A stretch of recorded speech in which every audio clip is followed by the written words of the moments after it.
ओम नमो भगवते वासुदेवाय। 10वां अध्याय। ब्रह्मा जी द्वारा सृष्टि रचना। विदुर जी ने मैत्रेय जी से पूछा, हे ऋषि, नारायण भगवान के अंतर्ध्यान होने पर लोकों के पितामह ब्रह्मा जी ने किस प्रकार से प्रजाओं की रचना की?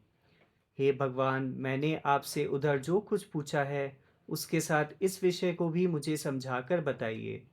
सूत जी कहते हैं, हे भार्गव, जब इस प्रकार विदुर जी ने पूछा तब मैत्रेय मुनि प्रसन्न होकर बोले कि हे विदुर जी, नारायण के अंतर्ध्यान होने पर ब्रह्मा जी ने उसी कमल पुष्प पर बैठकर देवताओं के 1000 वर्ष प्रमाण की तपस्या की। पश्चात महाप्रलय के उस जल को, जो समुद्र की उत्ताल तरंगों के समान उमड़ रहा था, उठाकर आकाश में व्याप्त कर दिया। तब ब्रह्मा जी ने सोचा कि पहले तीनों लोक बनाऊं। ऐसा विचार वे कमल के भीतर प्रवेश कर गए तथा उन्होंने उसी एक कमल का लोका रूप से 3 विभाग किया, जिसके 14 और इससे भी अधिक विभाग हो सकते हैं। कामना वाले मनुष्य इन्हीं तीनों लोकों में रहते हैं। जब मैत्रेय जी ने ऐसा कहा तब विदुर जी ने उनसे पूछा कि हे भगवान, आपने जो विष्णु जी का काल नामक लक्षण कहा है, वह यथार्थ रूप में जैसा हो उसका हमें वर्णन कीजिए। मैत्रेय जी बोले, हे साधु, काल ईश्वर का एक उपादान कारण है।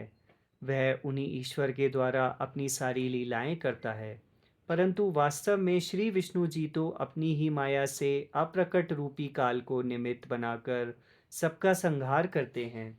इसी से वह काल नामक लक्षण उस ईश्वर स्वरूपी कर्ता से अलग प्रकाशित होता है।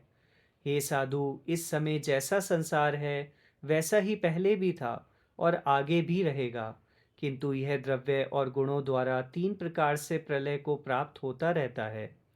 यह सृष्टि प्रकृति तथा विकृत 9 प्रकार की है।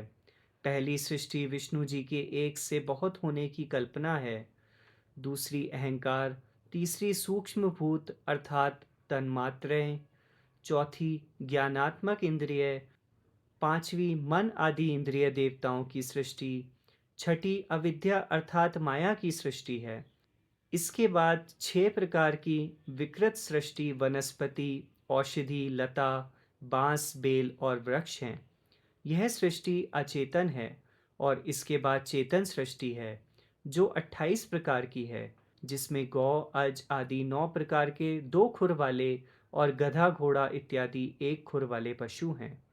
इनके अतिरिक्त कुत्ता, व्याघ्र इत्यादि 5 नख वाले और कंक, गृध, बाज इत्यादि 5 नख वाले हैं। यह विष्णु जी की 8वीं सृष्टि है। 9वीं सृष्टि मनुष्य की है।